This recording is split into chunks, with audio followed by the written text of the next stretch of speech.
अस्सलाम वालेकुम, मैं डॉक्टर सईद। आज की वीडियो में हम बात करेंगे क्रीमाफिन सिरप के हवाले से, जो कि कब्ज़ के लिए बेहतरीन सिरप है। इसके अलावा मैदे के मसाइल के लिए इसको किस तरह इस्तेमाल करते हैं, इसके फ़वाइद क्या हैं और इसके क्या नुकसानात हो सकते हैं और किस तरह इस्तेमाल करने से ये बहुत ज़्यादा फ़ायदा देता है। तो चलें इसके हवाले से बात करते हैं। लेकिन इससे पहले अगर हम मेरे चैनल पर नए हैं तो मेरे चैनल को सब्सक्राइब करें ताकि मज़ीद मेडिकल के रिलेटेड आने वाली वीडियोस आपको मिलती रहें। तो चलें बात करते हैं क्रीमाफिन सिरप के हवाले से। क्रीमाफिन सिरप जो कि एबट फार्मास्यूटिकल कंपनी का है, इसकी कीमत की बात करें तो इस वक्त इसकी कीमत 80 रुपये है। इसमें फार्मूले की बात करें तो इसमें क्रीम ऑफ मैग्नीशिया और इसके साथ लिक्विड पैराफिन मौजूद है। अब इसको किस तरह इस्तेमाल करते हैं और कौन से इसके फ़ायदे हैं, तो चलें उसके हवाले से बात करते हैं। अगर आपको बहुत ज़्यादा जो है वो कब्ज़ हो जाती है तो उसके लिए क्रीमाफिन सिरप बहुत ज़्यादा मुफीद है, बहुत अच्छा रिज़ल्ट देता है। इसके अलावा बात करें तो अगर बहुत ज़्यादा जो है इस तरह महसूस होता है कि पेट जो है वो फूला हुआ है और पेट भरा भरा महसूस होता है और बहुत ज़्यादा जो है पेट में जो है वो कभी कभी दर्द होना शुरू हो जाती है, तो उसके लिए क्रीमाफिन सिरप जो है वो बहुत ज़्यादा मुफीद है।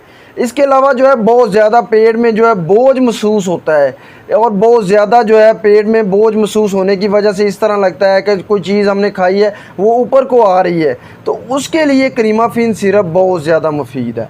और बात करें तो अगर पेट जो है वो बहुत ज़्यादा फूला हुआ महसूस होता है, पेट में जो है गैस होती है, खट्टी डिकारें गंदी डिकारें आती हैं, तो उसके लिए क्रीमाफिन सिरप जो है वो बहुत ज़्यादा मुफीद है।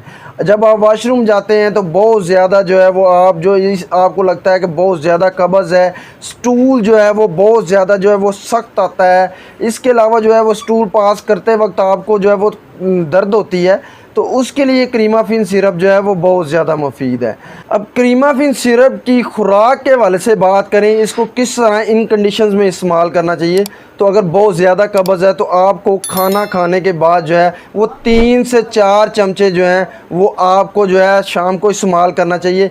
इसके अलावा जो है सुबह शाम आपको 3 से 4 चमचे जो है वो आप इस्तेमाल कर सकते हैं। अब जो छोटे बच्चे हैं यानी कि 6 साल से लेकर 12 साल तक के बच्चे हैं, उनमें आप 1 से 2 चम्मच जो हैं वो आप सुबह शाम जो है वो इस्तेमाल कर सकते हैं। इसके इस्तेमाल के बाद आप जो है अगर नीम गर्म थोड़ा सा दूध पी लें तो ये बहुत ज़्यादा इफेक्टिव होता है और बहुत अच्छा रिज़ल्ट देता है। अब इसके साइड इफ़ेक्ट क्या हो सकते हैं? बहुत ज़्यादा इस्तेमाल या इरेगुलर इस्तेमाल की वजह से आपको डायरिया हो सकता है। इसके अलावा जो है आपको गलूदगी हो सकती है। इसके अलावा आपको चक्कर आ सकते हैं। ये तमाम इन्फॉर्मेशन थी क्रीमाफिन सिरप के हवाले से। उम्मीद करता हूँ मेरी तमाम इन्फॉर्मेशन आपके लिए बहुत ज़्यादा फ़ायदेमंद होंगी। इसके साथ मुझे डॉक्टर सईद को इजाज़त दें। अल्लाह हाफिज़।